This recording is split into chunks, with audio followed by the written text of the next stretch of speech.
Magandang araw mga bata. Ako si Shalami Ilikan at may ikukwento ako isang kwento tungkol kay Mariang Mapangarapin. Handa na ba kayo? Tara na at alamin natin ang kwento. Si Mariang Mapangarapin. Magandang dalaga si Maria. Masipag siya at masigla. Masaya at matalino rin siya. Ano pat masasabing isa na siyang ulirang dalaga. Kaya lang sobra siyang mapangarapin. Umaga o tanghali man ay nangangarap siya. Lagi na lamang siyang nakakitang nakatingin sa malayo. Waring nag-iisip, nangangarap ng gising.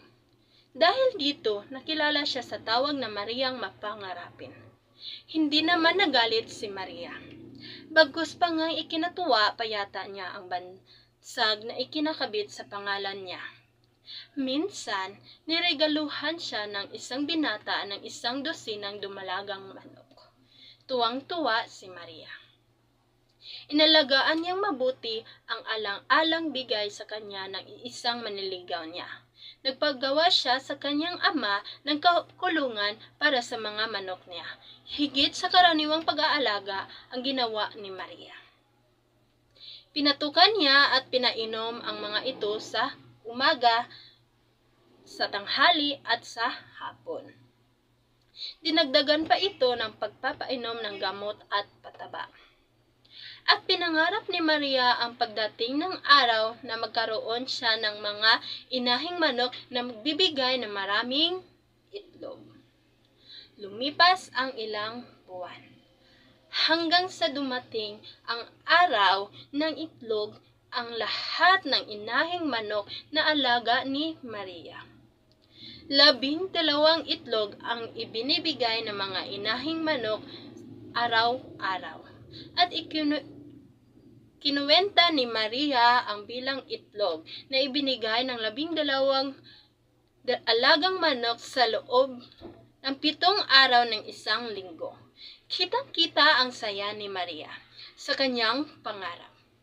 At inipon na nga ni Maria ang itlog ng mga inahing manok sa araw-araw. Nabuo ito sa 5 dosinang itlog. Isang araw ng linggo ay pumunta sa bayan si Maria. Sunong niya ang 5 dosinang itlog.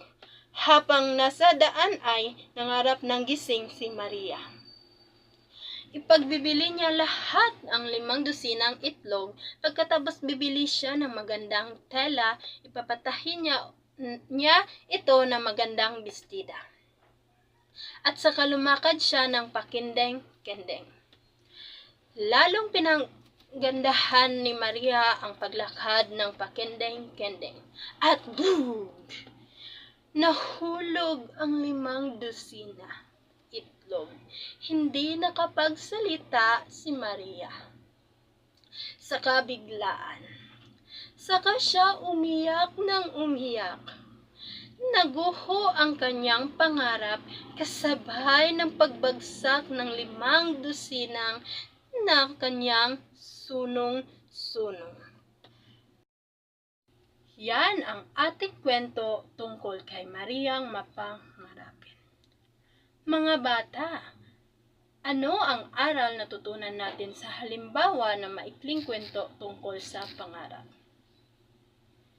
Una, hindi masama ang mangarap. Ngunit, mas mabuti kung bigyan pansin ang kasulukuyan at mag-focus upang makamit ang pangarap na ninanais.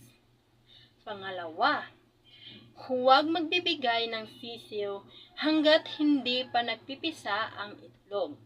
Sana nagustuhan ninyo ang ating kwento at may natutunan din kayo.